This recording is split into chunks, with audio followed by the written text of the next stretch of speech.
Hey everybody, I'm Dan Bespris, the host of Fantasy NBA Today, Hoopball's flagship full-season fantasy podcast. We cover every piece of news, every mock draft, every rank list, pickups, drops, buy lows, sell highs, and every sleeper candidate all year long, Monday through Friday. Come check us out. We're Fantasy NBA Today, and you can follow me on Twitter for updates at Dan Bespris, DANBESBRIS.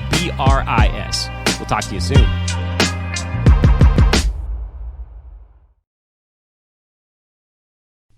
The following is a Hoop Ball presentation.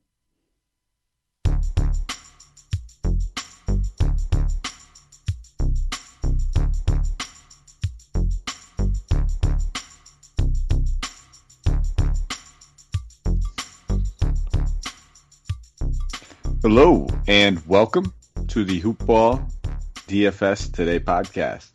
I am your host, Mike Patra, joined by my good friend Santino Capone to help you guys break down this Wednesday, September 23rd slate. We're going to be touching on the Showdown slate, and we're going to talk about the two-game card for the Wednesday, Thursday action for you guys. But we got some good things to break down, Santino. But how are you doing this week so far, buddy? Doing pretty good. I had a couple good nights.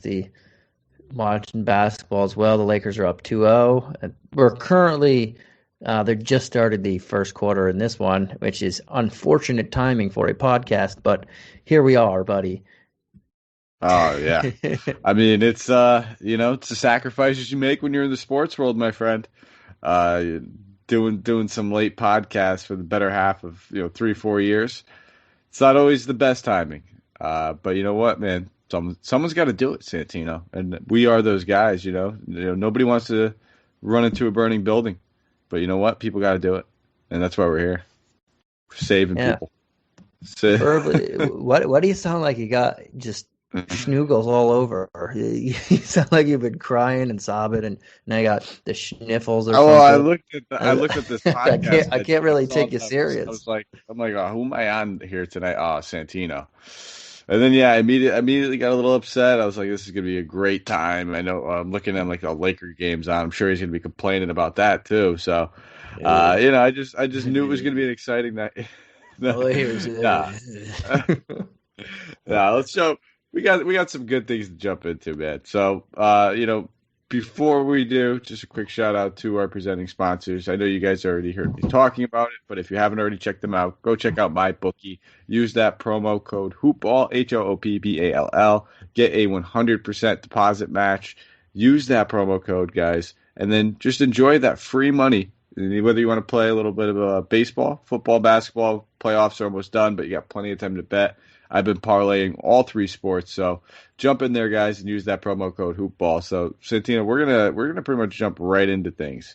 We're gonna talk about this Showdown slate a little first, this Boston-Miami Showdown slate, and we're gonna kind of do it in the same structure. We're gonna touch on the Showdown very, I wouldn't say in depth. I mean, there's not too much you could talk about in depth about a Showdown, and then go directly into this 2-game slate. So, why don't we start off with Boston-Miami? This game right now. Actually, did I just do that wrong? No, they're playing tomorrow. Yeah, all right. You gave today. me a sticker, and I thought that I was like, hold on, what? 210.5 game total. Boston's being favored by 2.5 points after they've had the return of Gordon Hayward. So I'll pass it over to you. We'll start with this Boston Celtics team. Do you see yourself using anybody on Celtics as your captain?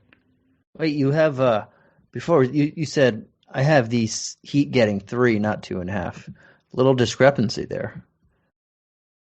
I don't know. The thing I'm looking at has it's saying Boston being favored by 3. Boston -3. Oh yeah, that's what I had. 3. I thought you said 2.5. That's what I was saying. I definitely did say 2.5. I have a site up that has multiple lines, and then the consensus is 3. So you're absolutely right. I did say 2.5. That was my fault. Good catch. I appreciate that, buddy. Yeah, I'm a company guy. I'm my bookie. I'm getting 3 and 210.5 at the over under here. All right. Well, Celtics, Santino. Let's stay on course. Are you looking at anybody in the captain spot over there?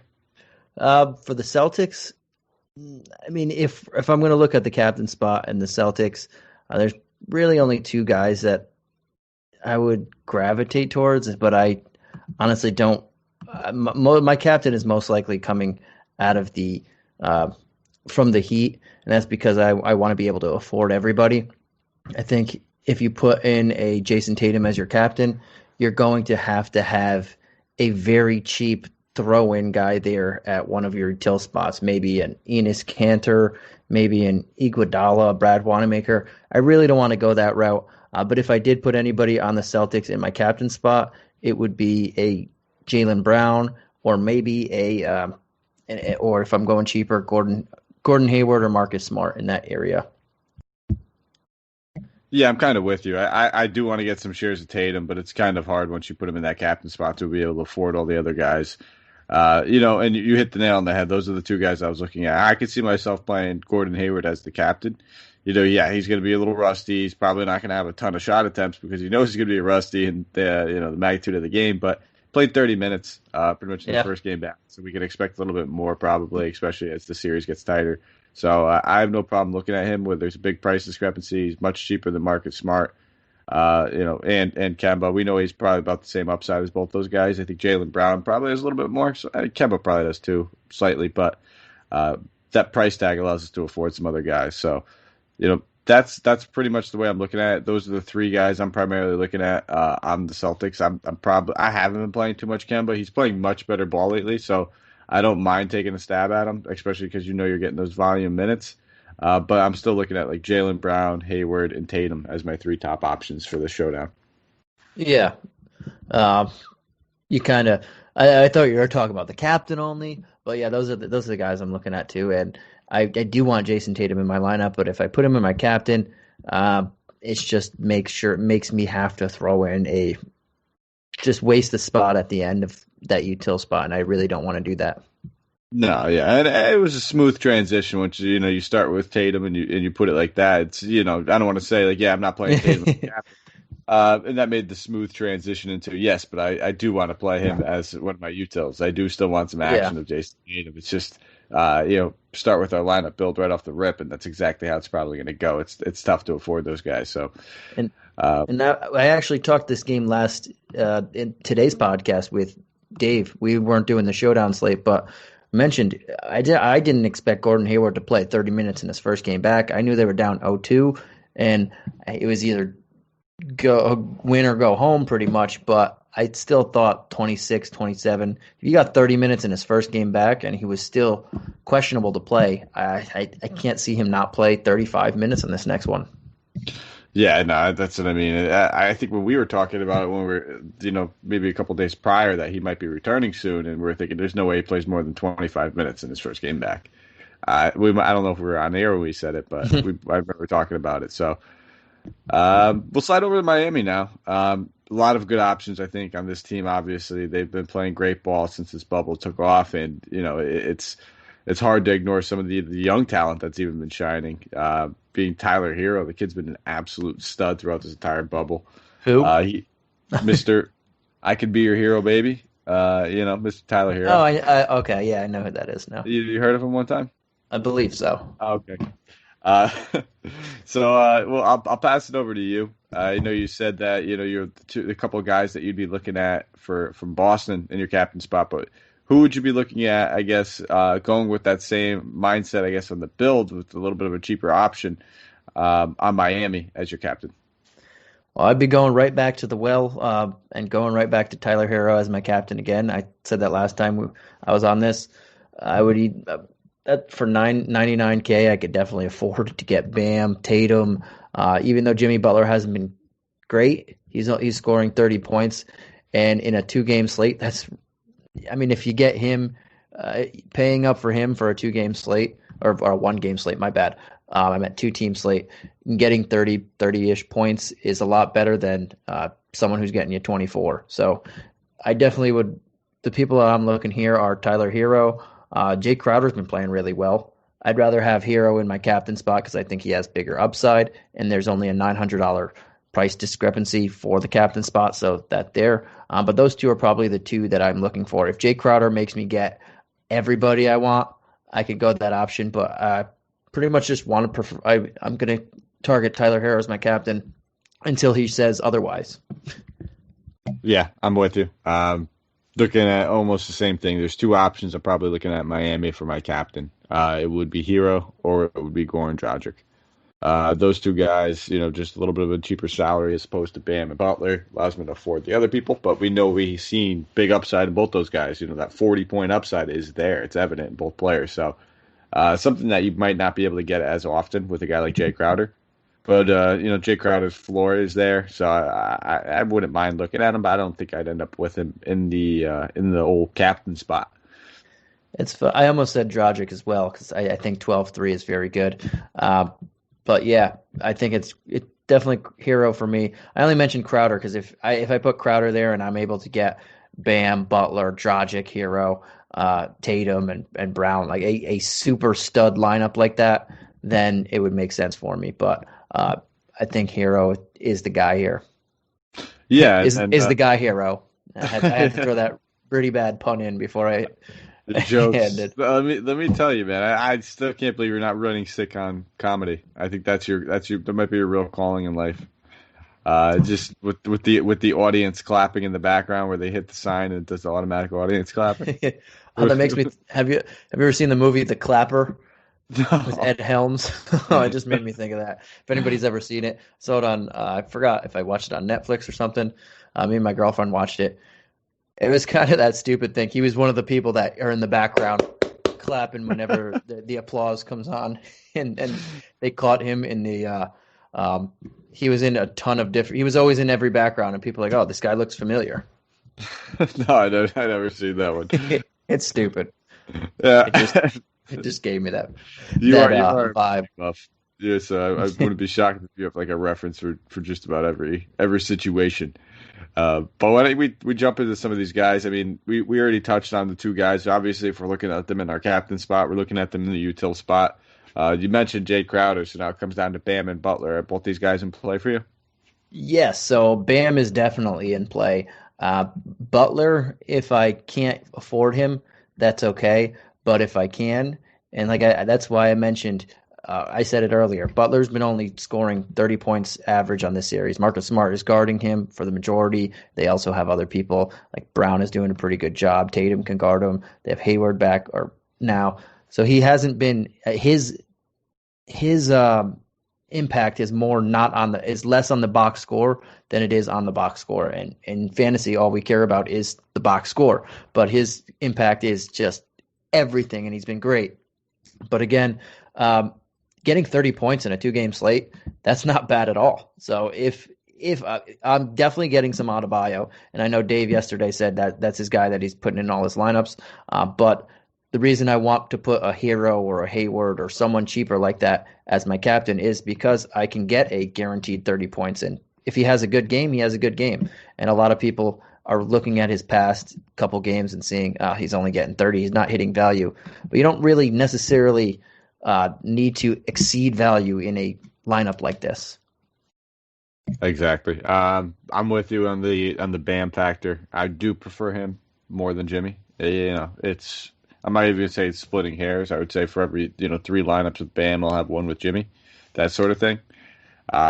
Probably be the one stud I lay off, just because. And we talked about this, I think, early on in the series. It's a much tougher matchup for Jimmy Butler as opposed to Bam. The Celtics, their interior is weak. We've seen them get crushed on the inside, and they got some bodies that they could throw at Jimmy. So I'm with you, and I think the other guy that we didn't mention, I wouldn't mind getting a couple shares of, would be a guy like Duncan Robinson. He's been playing good minutes in this series so far, and tournament play almost, maybe not as much in your cash, but when the shot's falling for Duncan, they're going to keep him in, and he's going to keep shooting. It's that simple. He's one of the best shooters in the league, and when he's hot, he's hot. Yeah, I like Duncan too. He's definitely an option, and he's been hot, as you said. He is one of in the next 2 years, we're going to consider him to be a premier. I mean, he already is, but we're going to consider him, I think, the best 3-point shooter in the league, catch and shoot type of guy. Not in the same vein of what Steph Curry or can do off the dribble and stuff like that. But a catch and shoot guy, he reminds me of a better shooting JJ Redick. And that's high praise. Yeah, I mean, I was going to say that says something right there. If you're going to say he's a better shooting JJ Redick, JJ Redick's already one of the most elite shooters in the NBA. All right, buddy. We'll slide over. Where else is he shooting? Well, hey, you emphasize in the NBA overseas. like, oh, he's the best. He's one of the best shooters in the G League, I think, or he's one of the best shooters that played JV high school lacrosse. Oh, that was bad. I'm sorry, you guys. That's what it sounded like. That's what it sounded like. We apologize. It's kind of like, our hoop ball and my views and sense of humor is not represented by this podcast right now. This is Santino, but nah. Let's jump into the main slate before we endure some more humor. It's I should have started off with this 8:30 p.m. Obviously, same spread, same everything. We're just going to slide over, and the pricing will change. We'll talk about the Celtics real quickly. For me, it's almost the same exact guys. I'm really not going to be playing too much Kemba. I don't mind that price tag at 7.4, but I prefer Jaylen Brown for 400 more. Tatum, we know what we're paying for him, high dollar. And then Hayward, I think, is a great value. I'll be playing those three guys. I'm probably not going to deter too much from that, but let me get your thoughts on it now that we're on the main card. Yeah, for the main card, it's the same guys. Hayward's a very good 6'2". I like that price tag. If I'm stuck around, I don't mind Marcus Smart at 6'8", but I just much rather prefer Goran Dragic for 400. Oh, we're not. I'm jumping the gun there. But yeah, I'll say that I'm jumping the gun, but Dragic's only 400 more. That's a no-brainer to me. I like Hayward here. Jason Tatum, I might not. I'll get less shares of him here just because you have LeBron, AD, and Jokic and everybody. And I like them. I like those matchups a lot better. But Tatum's been pretty good this series. He had a very good game last game. But I think Hayward is the play here. I love Jaylen Brown as well at 7.8. And I would consider Tice. I think he has a little bit of better game here, but that's only if I have like 5K left, and that's where I just have to throw someone in there. All right, buddy. Yeah, I'm same. We got the same crystal ball, so hopefully the crystal ball isn't lying to us, because I'm probably gonna have more shares than Tatum than some of these guys on Denver. Whether it's Jokic and Murray, I've just been playing a good amount of Tatum. I've seen what I wanted to see in 2 out of 3 games this series, where he hit at least the 50 plus DK points that we're looking for. Hayward coming back, I think it's going to affect his usage, but it's been the rebounding during this bubble and during this series that Tatum's just been getting much of his value from. Getting to the free throw line and the rebounding equals just 50 plus point Tatum game. So sliding over to Miami, Bam Adebayo, 8,400. Center. Could you see yourself locking up your center position with him? Yeah, I really like Bam. That at 84, that's just a very good price. I mentioned in the captain or the showdown slate, I just much rather prefer him over Butler and just jump ahead to Butler. In this scenario, I don't really want him. For everything I said of why I don't mind him in the showdown slate, because there's only 2 games and 30 points is good, or two teams in this type of scenario, I need him to exceed value, and his floor is lower than that, and he hasn't hit value yet, so I'm going to stay clear of him. Yep, I'm with you. I just think that when you're talking about like Jaylen Brown for 200 less, I'd probably rather do that, get some exposure to Boston that way. Bam is top option for me, and looking at the 2 guards that we were talking about before, Dragic and Hero, both those guys are the exact reason I'm not playing Marcus Smart. I'd rather go down to Hero or go up to Dragic. He's smack dab right in the middle.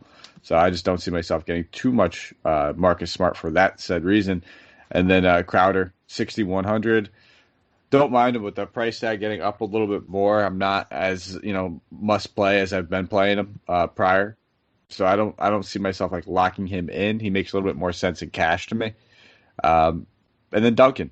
So I'll play Duncan at 4,300. I think that's going to be the guy I get some savings with. I don't mind getting some salary. There's not a lot of guys I want to really go down to in this series, whether it's the Kelly Olynyk's and the Brad Wanamakers. None of those guys really pop off the page for me, especially Brad Wanamaker with Hayward coming back. Some minutes have to come from somewhere, and they are most likely coming from him. So, anybody else on this Miami team that you want to talk about before we keep moving? No, I already said why. If I'm putting Hero in my captain spot, he's making my lineup in the normal spot. Yeah. Crowder, I mentioned, might be a captain for me in that scenario, but here, when he's only 300 less than Hero, and he's only and Gordon Hayward's only 100 more than him, then in this scenario, I don't want to play him. I'd rather play those two guys. But Duncan Robinson, you mentioned him at 43, very good value. It's very hard to find people near 4K or under that you like, so I'm on board with him as well. All right, buddy. We'll keep it moving to the next game, but before we do, just another shout out to one of our newer presenting sponsors. You guys have been hearing me talk about them. It's ExpressVPN. I've been telling you guys how I've been streaming Doctor Who. I've been using it on the UK Netflix, and that's because I just fired up the ExpressVPN app, and I changed my location to the UK. I refreshed Netflix, and that is it. So ExpressVPN, it hides your IP address and lets you control where you want sites to think you're located, so you could choose from over 100 different countries with it. And it's not just Netflix. If you love anime, you can use it, and you can get on the Japanese Netflix, but you can also do, Hulu, BBC, iPlayer, YouTube, you name it. ExpressVPN will allow you to stream that in over 100 different countries. So there are tons of VPNs out there, but the reason I use ExpressVPN is that it is ridiculously fast, guys. There's never any buffering. There's no lag. There's no anything. You can stream it in HD. It is the perfect VPN. So it's also compatible with all your devices, whether it's your phone, TV, smart TV, iPad, you name it. You can use everything you want with ExpressVPN. Go check them out, expressvpn.com/hoopball, and you can get an extra 3 months of ExpressVPN for free. So don't forget to use that promo code, guys. Make sure you do the /hoopball, HOOPBALL. All right, Santino. They're fantastic. I hear the emotion pouring out of you.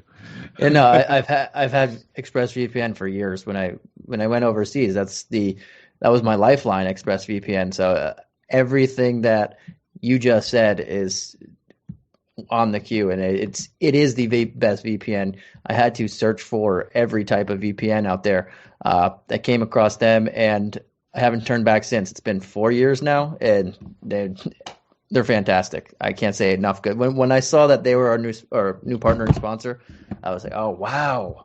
I told my girlfriend and everything because we love them. There you go. You guys heard it here first. Santino has been an avid fan, so I'm pretty new to the VPN game, and I didn't know much about it up until about a year ago. But yeah, Santino was living over in China for quite some time, and you're right. That's how you had to get your shows. You were still up to date on all your shows. You don't even get I wasn't able to get Google. I wasn't able to get anything. And then ExpressVPN really is awesome. And especially if you're a sports fan. So this is how I was explaining it last night. If you're a sports fan, and you know this, if you get the NBA package, the MLB package, the NFL package, for some odd reason, I don't know why, but wherever you're living, they black out the local teams because they're on the local stations. And say you only use like a stream, you're a streamer, you don't have live TV, but you just bought the NBA package and you live in New York City. You won't get Nets games, you won't get Knicks games, you won't get Celtics games. But if you have this VPN, you will. So if you are a sports guy and you buy sports packages, this is what you got to get. That's a good point. All right, cool, man. Let's bust down some Lakers action. This game's coming in at a 215 game total at the moment. Lakers being favored by 6.5 points. They're on right now. Let's talk about them though. Anyway, LeBron James coming in at 11K, Davis at 10.8. These are the two primary guys that we're generally looking at. So do you prefer one over the other? It's very hard. They're 200 par. It's going to depend on how I see this game play when we get off to who I'm going to go gravitate more towards. AD had that big game winner the game prior. I think he's in they're both in fantastic spots. So it's only going to, and I honestly wouldn't mind playing both of them also because they're both in great spots. I would probably lean towards LeBron, depending how this game goes. I think LeBron's going to have a better game this game. but I have to see how this game plays out before I can tell you. But I usually give the slight edge to LeBron. Yeah, that's kind of the way I'm going to. Just simply, I want to see how this game plays out, and I'm hoping Davis has the better game again. That way, people just start to look at the box scores. You see Davis doing better every single time, and it's probably a fat chance that we ever get LeBron James at a little bit of a lower ownership. But I'll take what I can get when it comes to him. And then we'll talk about the ancillary pieces: Kyle Kuzma, Rondo, Caldwell Pope, Danny Green. Any of these guys stand out to you as guys you can maybe get some salary relief with? Not Snoozema right now. I just wanted to say that name really bad. The biggest guys that I'm looking for, Rondo's played well throughout this entire playoffs. At 5K, that's not a bad price tag. He's going to get around value with slight upside, but if you're on 5, that's not bad. But Duncan Robinson's 700 cheaper, so that's a solid play there. Green and Pope are now over 4K and 4K respectively. That's kind of, I liked them so much more when they were 3.7, 3.8. That was a lot better. Alex Caruso didn't hit the 4K mark. He's been playing very well this series. He's a guy you can potentially look at. And maybe Dwight Howard at 3.5. That's the last I'll say. Him and Caruso out of those ancillary pieces are probably where I'd look. And whoever has the worst game in Game 3 between Green and Pope, they usually trade off games, and I like to go with the opposite guy in the next one. That's old, Derek White and DeJounte Murray strategy. That's what I roll out when those guys are on a slate. I'm with you. I'll keep playing Rondo. He's going to continue to play well. He's got that massive upside that we've seen where, even in limited minutes, he can get you to 30 DK points. And then, I'm not touching Kuzma. I'll get shares of Dwight Howard just to make it work. I'm not going to go out of my way to play him, but if you have 35 or 3,600 left and you love your lineup, then yeah, sure, take a shot on Dwight Howard here and there. And then both these wings are very much in play. It's a crapshoot between them both. There's almost the same price tag. Caldwell Pope will probably play more minutes, but if Danny Green can get more defensive stats, so it's playing, really his last 4 games he's been playing really well. So it's a matter of, do you think he keeps that shooting stroke up? And he could. We've seen him do it time and time again, and we also seen him just fall off the map and just miss these wide open corner threes that we're used to seeing him make. So we can't act like age is not a factor with old Mr. Green. But I think if I had to prefer one over the other, it probably would be Danny Green, and I'll probably regret saying that by the time this game tips off tomorrow. Yeah. So we'll slide over to Denver unless there's anything else you want to touch about here. No, it's just I would side with Green too, just because he's getting the shots. Yes, sir. Jokic 10-4. Let's talk about him. Do you see yourself playing him? I mean, I'll play him in some shares, but I won't go out of my way and stack them up. I think the 2 Laker guys have a little bit better upside because they have better matchups, but Jokic is the real deal. If you still don't think he's the real deal by now, I question why you're so bullish on him and why you're watching this game with a different lens than everybody else. I mean, he's pretty much secured down. I think at this point, he's the best center in the league. If people thought Embiid was at one point, I don't think it's a thought anymore. After seeing what he was able to do in this bubble and this playoff series, so for all that being said, I don't think you're going to have Jokic. I kind of touched on it. I like Tatum in that first game. I like these Laker guys on the other side. So when push comes to shove, I'm not going to say I'm going to completely X him out, but I definitely expect myself to be lower than the field when it comes to Jokic ownership. If I was going to play anybody, and I still don't love the price tag of Murray at 8,500, I just kind of gravitate a little bit more towards him. Yeah, I mean, that's what I said too. I like those guys a little bit better, but if I'm playing multiple lineups, I'm going to have at least a share or a couple shares of Jokic. Yeah, can't ignore a guy that can drop 75 that we know. Stuff, the upside's there. And the difficult thing is I really like Bam too at 84, so you're saving 2K there too. Absolutely. We'll look at some of these guys that they're going to have. I guess you could call them the quote-unquote the LeBron try-to-stoppers. Uh, Jeremy Grant, Paul Millsap, Michael Porter Jr., those three guys are the ones that are going to get thrown in the mix and try to do their best on him. Michael Porter Jr., we pretty much know his deal. He looks lost on defense. Even when it comes to, team play, like just rebounding, boxing out, a lot of rookie mistakes have been happening, and those are going to limit his minutes, but he is an offensive threat. So at 5K, do you see yourself getting any shares of him? I do see myself getting some shares of him. So, again, I hope he has he tends to have a couple quiet games and then big games. So, more so if he has a quiet game in game 3, I'm going to certainly gravitate him toward in game 4. If he has a big, solid 15 to 20 point showing in game 3, then less hype for him because his price is going to bump up, and he runs hot and cold. Yep, and it's usually because he's like one of those guys that I think he's an emotional player. He's a young kid, so yeah, maybe a bad game wants to bounce back. Technically a rookie, so I mean this is his first exposure in a primetime stage like this, and but his offensive game is going to be lethal. So I like when he's down and people are counting him out because that's when you want to jump all over him and have that low ownership. Exactly, and he's a guy that you could definitely see the ownership fluctuate with. And we'll keep moving. Talk me out of playing Paul Millsap, please, because I keep losing money doing so.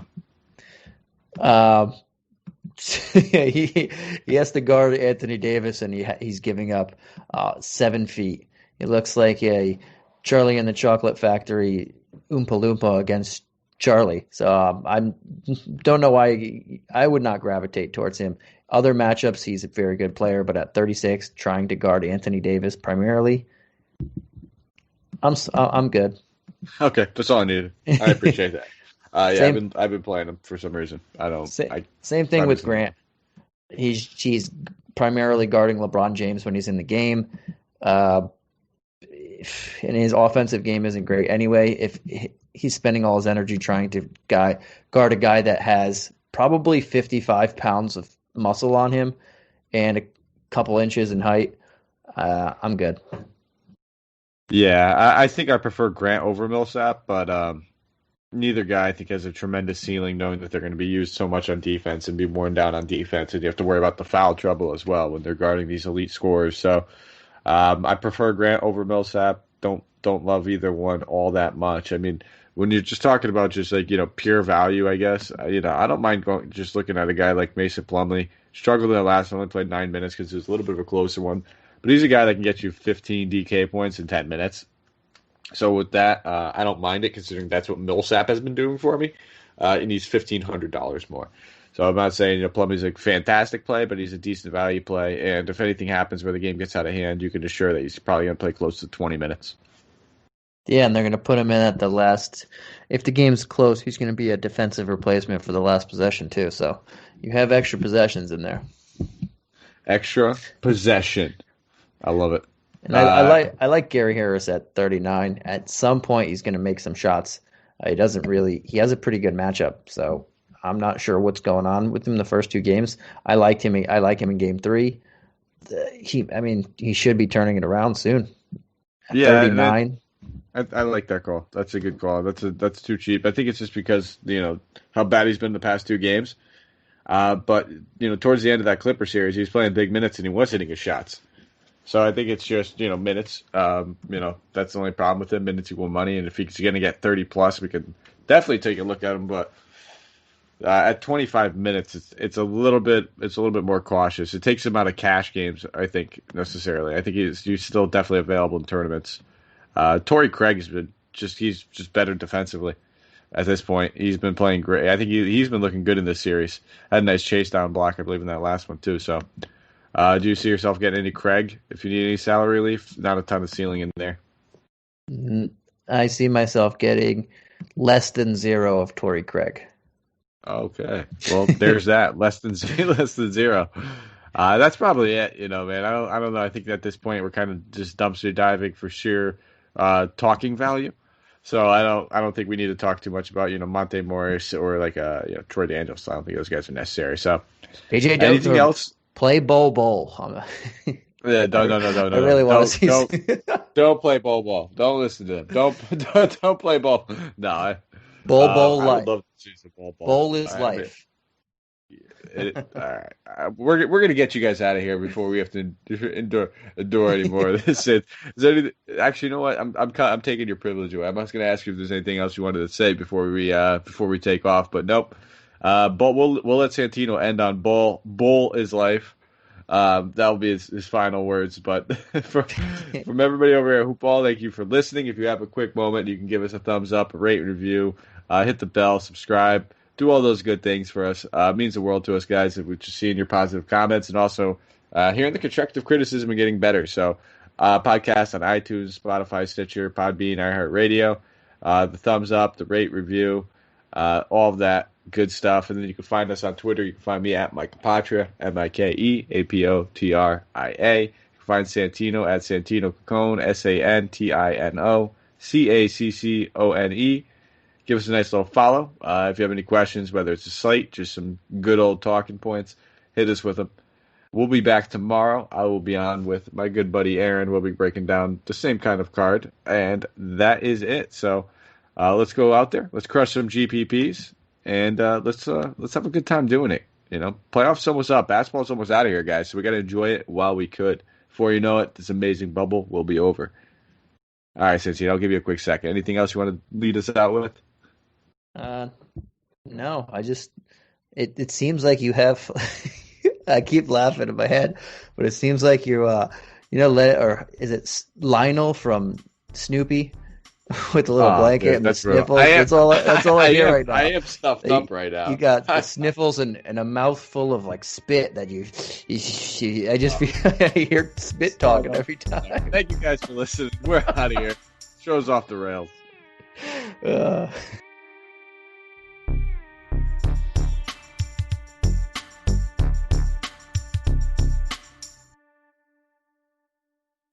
This has been a Hoop Ball presentation.